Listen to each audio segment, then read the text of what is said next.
जय हिंद। एक पूर्व में हम एक वीडियो अपलोड किए थे अपने चैनल पर, शायद 30 मार्च को। और ये वीडियो था राष्ट्रीय प्रतिभा खोज परीक्षा को लेकर, जिसके आवेदन फॉर्म आए थे। आप लोगों ने उसको देखा भी और बहुत से सवाल भी पूछे गए और कुछ नए अपडेट भी आए हैं। इन सभी के जवाब आपको मिलेंगे इस लंबे वीडियो में। लंबे वीडियो का मतलब 10 मिनट से ज़्यादा का वीडियो हो सकता है। तो आपके पास यदि समय और धैर्य होगा तो वीडियो को देखेंगे, नहीं तो आप छोड़कर जाना चाहें तो जा सकते हैं। जो 30 मार्च को हम वीडियो डाले थे उसके अंदर हमने पाठ्यक्रम को लेकर, परीक्षा के माध्यम को लेकर, कैसे सवाल पूछे जाएंगे, क्या योग्यता है अप्लाई करने के लिए, कितनी फीस वगैरह है और कौन से डॉक्यूमेंट्स की आपको आवश्यकता होगी और क्या एज लिमिट होनी चाहिए। और ये भी बताया था कि कक्षा 4 से लेकर कक्षा 12 के यदि आप विद्यार्थी हैं, कक्षा 4 से लेकर यदि कक्षा 12 के विद्यार्थी हैं तो आप इस राष्ट्रीय प्रतिभा खोज प्रतिभा के लिए आवेदन कर सकते हैं। और इसकी लास्ट डेट थी 15 अप्रैल, लेकिन 2 दिन पहले यानी कि 14 या 15 की शाम में अपडेट आया और इसके आवेदन करने की डेट को बढ़ा दिया गया है। ठीक है, तो ये था पहला अपडेट। दूसरा अपडेट है कि एंट्रेंस एग्जामिनेशन की डेट, जो कि पहले 16 अप्रैल थी, उसको भी अब चेंज कर दिया गया है। तो नई डेट लगभग 25 अप्रैल के बाद आएगी वेबसाइट पर, क्योंकि आवेदन करने की जो अंतिम तिथि है नई वाली, उसको कर दिया गया है 25 अप्रैल। ठीक है, और एक चीज़ और कि यह जो राष्ट्रीय प्रतिभा खोज परीक्षा है, ये सभी राज्यों के लिए अलग अलग स्तर पर करवाई जाती है। तो यदि आप महाराष्ट्र के हैं या उत्तर प्रदेश के हैं या उड़ीसा के हैं, तो अपने राज्य की राष्ट्रीय प्रतिभा खोज परीक्षा का अगर लिंक आपको मिलता है वेबसाइट पर तो ही आवेदन कीजिएगा। इसको ऐसे समझिए, मान लीजिए कि आप महाराष्ट्र के रहने वाले हैं, तो आप जो मध्य प्रदेश और छत्तीसगढ़ के बच्चे हैं जो प्रतिभा खोज के लिए आवेदन कर रहे हैं, उस लिंक पर जाकर आवेदन मत कीजिएगा। तो सभी राज्यों के लिंक अलग अलग हैं, और लेकिन अभी सभी राज्यों की सूचनाएं नहीं आई हैं।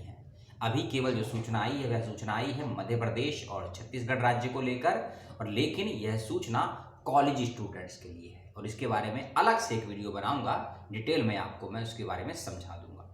और जो उत्तर प्रदेश के विद्यार्थी हैं, जो उत्तर प्रदेश के रहने वाले हैं, बच्चे हैं, उनके लिए आवेदन करने की अंतिम तिथि 25 अप्रैल है। इसी के विषय में मैंने आपसे लास्ट वीडियो में 30 मार्च को बताया था। ठीक है, और एक फॉर्म और आया है महाराष्ट्र के विद्यार्थियों के लिए, अलग से आया है, इस बात का ध्यान रखिएगा। ठीक है, उत्तर प्रदेश का लिंक अलग है, महाराष्ट्र के बच्चे यदि आवेदन करना चाहें तो उसका लिंक अलग है। दोनों की फीस समान है, 300 रुपये रजिस्ट्रेशन फीस है, और जो स्कॉलरशिप आपको मिलेगी उसकी राशि है 2400 रुपये। ठीक है, और ये वार्षिक छात्रवृत्ति होगी और 3 साल तक आपको ये प्रदान की जाएगी। इस बात का ध्यान रखिएगा। अब कुछ ज़रूरी सवाल आपके और कुछ ज़रूरी बातें। एक सवाल आपका कॉमन आया था कि आवेदन करते वक्त क्या किसी प्रकार का एंट्रेंस देना होगा? जी नहीं, आवेदन करते वक्त जैसे नॉर्मली आवेदन करते हैं सामान्य रूप से, उसी प्रकार से आपको भी आवेदन करना है।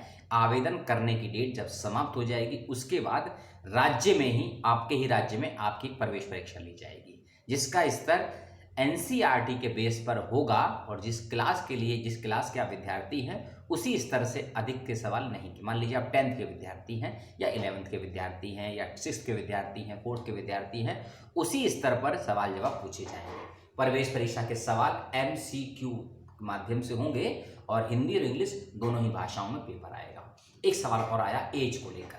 यदि आपके विद्यार्थी हैं, यदि आप माता पिता हैं जो वीडियो को देख रहे हैं, यदि आपकी उम्र 9 साल या उससे ज़्यादा है और 18 साल या उससे कम है तो इसके लिए आवेदन कर सकते हैं। ठीक है, आपके मन में सवाल उठेगा कि यदि हम 18 साल से ज़्यादा के हैं तो क्या आवेदन नहीं कर सकते हैं?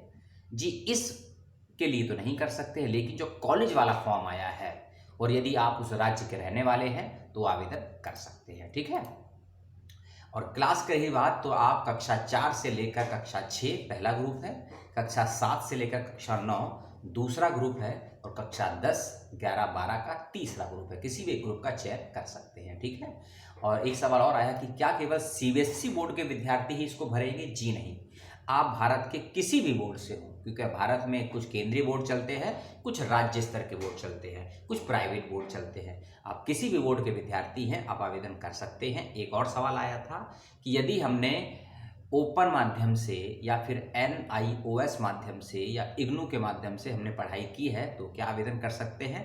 तब भी आप आवेदन कर सकते हैं, कोई दिक्कत नहीं आएगी। ठीक है, इस बात का ध्यान रखिएगा। एक चीज़ और जो पूछी गई थी कि एग्ज़ाम क्या ऑनलाइन होगा या ऑफलाइन होगा? एग्ज़ाम 100% ऑफलाइन माध्यम से होगा। आप आवेदन करेंगे, आपसे पूछा जाएगा कि जिस भी राज्य के आप विद्यार्थी हैं, उत्तर प्रदेश के हैं, महाराष्ट्र के हैं, उड़ीसा के हैं, छत्तीसगढ़ के, इन 4 राज्यों की सूचनाएं अभी आई हैं। चारों के अलग अलग लिंक मैं दे दूंगा, लेकिन वीडियो मैंने अलग अलग भी नहीं बनाए हैं। अभी केवल मैंने महाराष्ट्र वाला वीडियो बनाया है और उड़ीसा वाला बनाया है। 30 मार्च का वीडियो ज़रूर देख लीजिएगा, डिटेल में वीडियो है, 10 मिनट का है और इस वीडियो तो आप देख ही रहे हैं। एक और चीज़ कि नई डेट एग्ज़ाम आपका ऑफलाइन होगा। जिस राज्य के लिए आवेदन करेंगे उस राज्य में किस डिस्ट्रिक्ट में आपको एग्ज़ाम देना है उसके लिए भी 4-5 ऑप्शन दिए जाएंगे, किसी एक का चयन कर लीजिएगा। ठीक है, इस बात का ध्यान रखिएगा। और जो कि नोटिफिकेशन कह रहा है कि 25 अप्रैल तो उस पर दिखा रहा है वेबसाइट पे कि 25 अप्रैल तक आवेदन कर सकते हैं, अंतिम तिथि। लेकिन जब नोटिफिकेशन को ओपन करेंगे आप, उसमें दिखाएगा 30 अप्रैल तक आवेदन कर सकते हैं। अब देखिए 2 डेट है, वेबसाइट पर डेट 25 अप्रैल है आवेदन करने की, लेकिन नोटिफिकेशन के अंदर जो नया नोटिफिकेशन आया है उसमें कहा गया है 30 अप्रैल है। अब हम किसको सही माने किसको गलत माने, ये फैसला मैं आप सभी विद्वानों पर छोड़ देता हूँ। वेबसाइट का लिंक ज़रूर मैंने दिया है और एक फ़ोन नंबर भी दिया है। हो सकता है फ़ोन पर आपके सवालों के जवाब प्राप्त ना हो पाएँ तो आप मुझसे भी सवाल कर सकते हैं, मेरे पास जवाब होगा तो हम आप तक पहुँचा देंगे। ठीक है, सिलेबस को लेकर बहुत से सवाल आए थे कि हम पढ़ें क्या।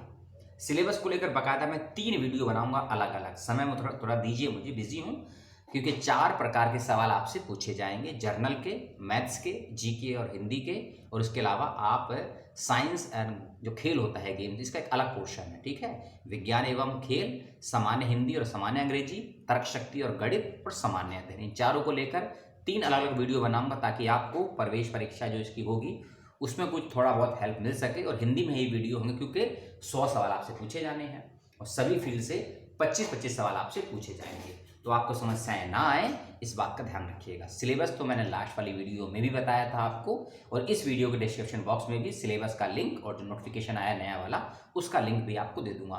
केवल 1 पेज का सिलेबस है, लेकिन सिलेबस थोड़ा लेंथी है, थोड़ा डीपली है, और किस प्रकार से सवालों की तैयारी करनी है वो भी मैं आपको बता दूंगा अगले वीडियो में, क्योंकि एक वीडियो में सभी कुछ मैं आपको बताऊंगा ये संभव नहीं है। और फिर से मैं कह दूंगा आपसे कि सभी राज्यों के आवेदन करने का लिंक अलग अलग है, लेकिन अभी केवल 4 या 5 राज्यों की ही सूचना आई है वेबसाइट पर। तो घबराइएगा मत कि हम सर दिल्ली के रहने वाले हैं तो हम फॉर्म कब भरेंगे। सभी राज्यों की सूचनाएं आती हैं, धीरे धीरे आ रही हैं, समय के साथ साथ में जैसे ही सूचना आएगी आपको वेबसाइट में का मैं लिंक दे दूंगा। आप रोज कम से कम एक बार वेबसाइट को विजिट जरूर कीजिएगा। और अगले वीडियो में हम सिलेबस की बात करेंगे। और हाँ, जो बच्चे कॉलेज के स्टूडेंट्स हैं, BA हैं, BCom है, BSc हैं, उनके लिए भी फॉर्म आया हुआ है। उसकी डेट भी 25 अप्रैल है, जो वेबसाइट पे दी गई है, जो मेरे सामने खुली हुई है। और जब हम नोटिफिकेशन को ओपन करते हैं उसमें वही 30 अप्रैल की, यानी कि 25 अप्रैल तक कैसे भी आवेदन कर दीजिएगा अगर आप कॉलेज के स्टूडेंट्स हैं। और एक बात और, यदि आपने 12th क्लास की परीक्षाएं दे चुके हैं, यदि आप 12th क्लास की परीक्षाएं दे चुके हैं तो आप भी आवेदन कर सकते हैं, बेशक आपका रिजल्ट ना आया हो। ठीक है, और इस वीडियो का 3rd पार्ट आपके सामने आएगा कुछ ही दिनों में, हफ्ते नहीं लगे, कुछ ही दिन में आ जाए, क्योंकि आपके पास समय बहुत कम है, क्योंकि मुझे CUSET और ये NTA प्रतिभा खोज परीक्षा दोनों की तैयारी करवानी है आप लोगों को।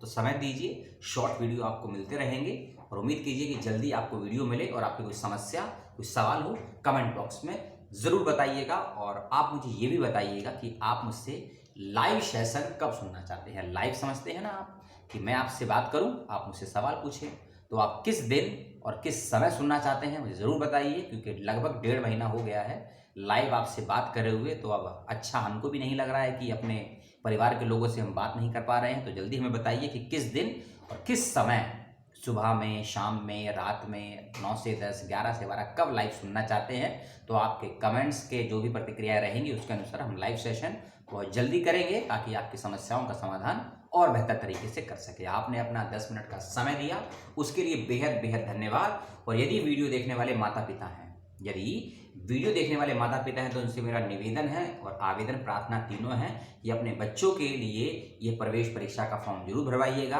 ताकि आपके बच्चों की तैयारी का आपको और आपके बच्चों की प्रतिभाओं का आपको पता चल सके, मालूम चल सके कि आपके बच्चे जो पढ़ते हैं उसकी डायरेक्शन क्या सही है, आपके बच्चे जो पढ़ना चाहते हैं क्या उसकी डायरेक्शन सही है, और आपके बच्चे भविष्य में करना क्या चाहते हैं, इसका माध्यम एक ये परीक्षा हो सकती है और होती भी है। इसीलिए मैं आपसे फिर से कहूँगा कि मेरा आवेदन है, मेरे वीडियो को लाइक शेयर तो कभी मत करिएगा, ना ही मैं कहता हूं कि लाइक शेयर करने के लिए। जो सूचना है उसको आप अमल कीजिएगा, अपने बच्चों को अप्लाई करवाइएगा, और जो मेरे वीडियो को नहीं देखता है उनको केवल ये सूचना बता दीजिएगा कि एक फॉर्म आया है, इस तरीके का फॉर्म है, 3 साल की छात्रवृत्ति मिलती है, और ये छात्रवृत्ति कोई दया नहीं है आपके ऊपर, आपके बच्चों की प्रतिभाओं के रिजल्ट के आधार पर यह बच्चों को मिलेगी। और जब बच्चों को पैसा उनकी मेहनत का मिलता है तो बच्चे उसकी कद्र करते हैं, और माता पिता का सर भी फक्र से ऊंचा उठता है कि आपके बच्चे मेहनत करके इस स्तर पर आए। क्योंकि